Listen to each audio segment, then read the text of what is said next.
Now, ladies, it's 11:30. I need you to contain yourselves. Relax, girls, all right?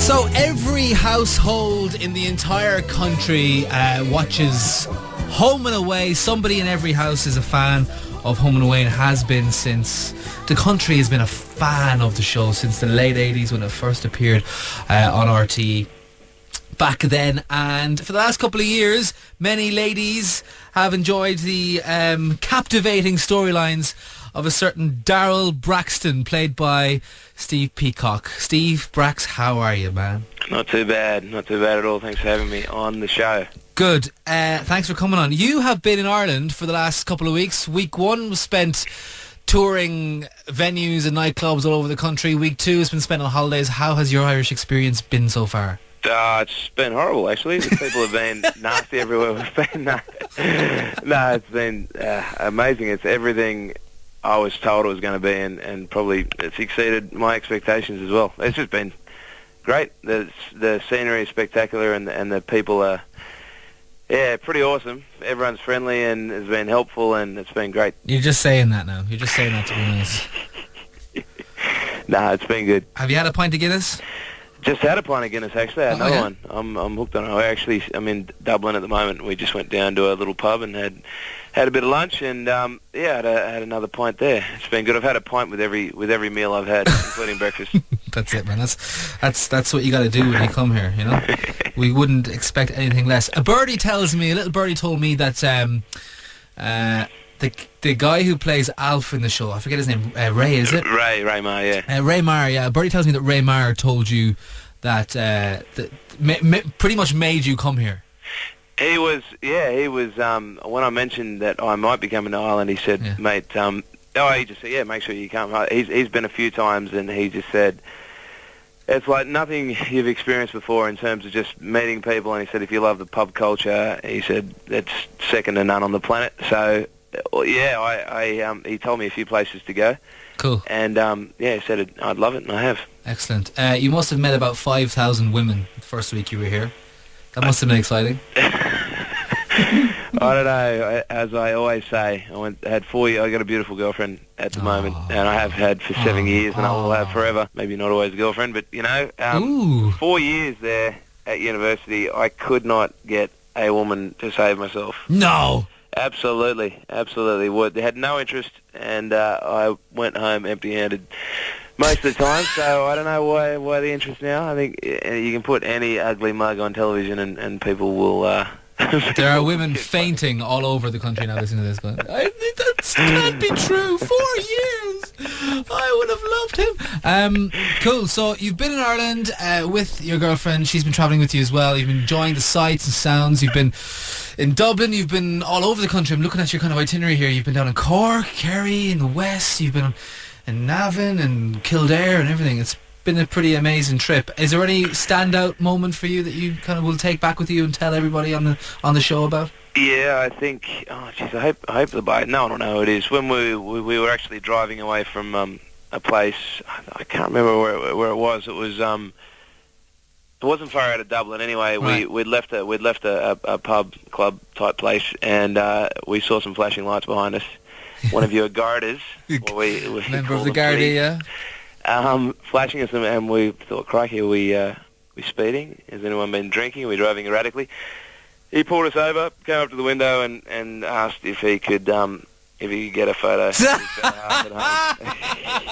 And I got a photo with him as well, just to prove it, because I don't think anyone in Australia would believe that happened.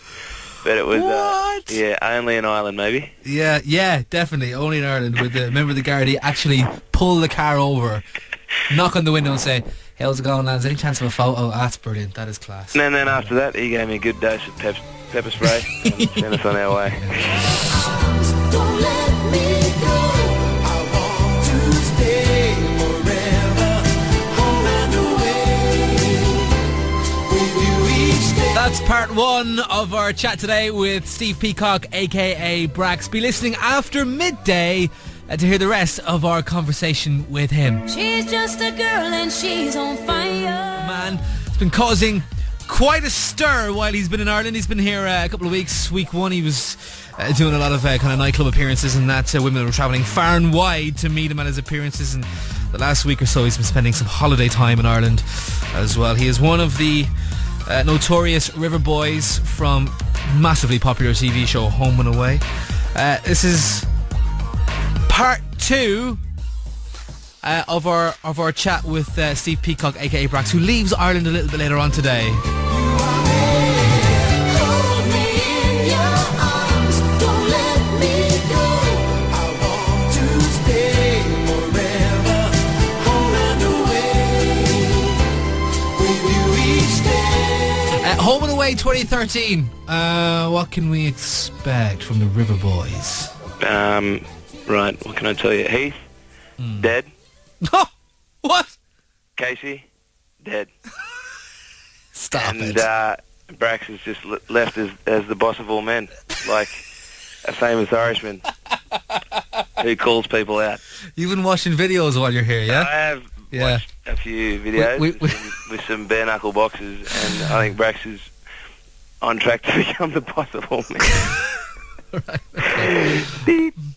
Heath and Casey don't die, do they? No, they don't.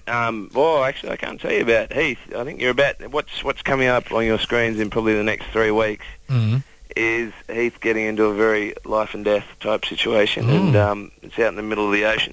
Wow. And there are sharks and whatnot, and Brax has got to sort of go out and do his best to try and find him. But yeah, I can't tell you about Heath. I know Casey's, he might be in jail, he might not be, but at any rate, we'll always be doing something action-packed and buff-headed, because that's what the Braxton brothers do Buff-headed.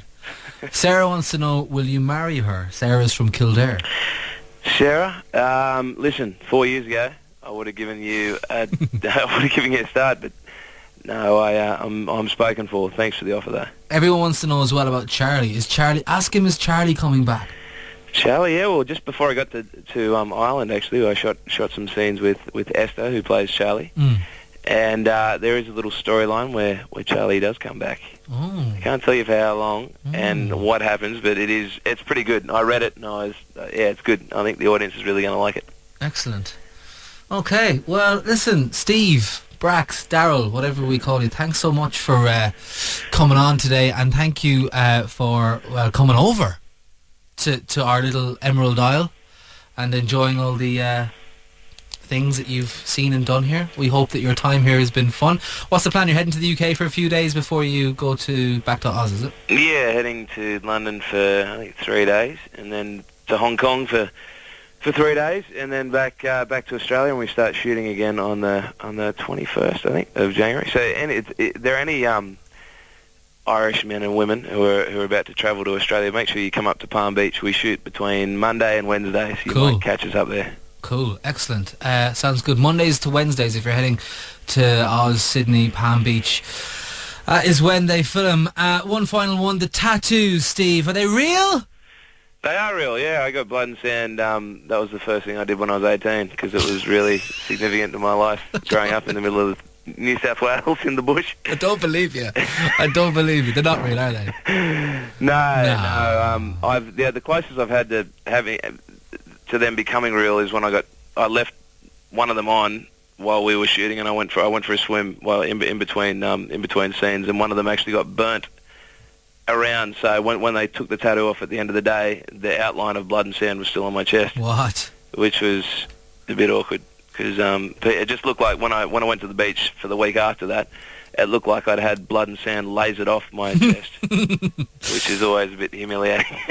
We got to mention as well, congratulations, you won the Logie Award in 2012, which is a very prestigious acting award for most popular new male talent. So well done on that. Round of applause.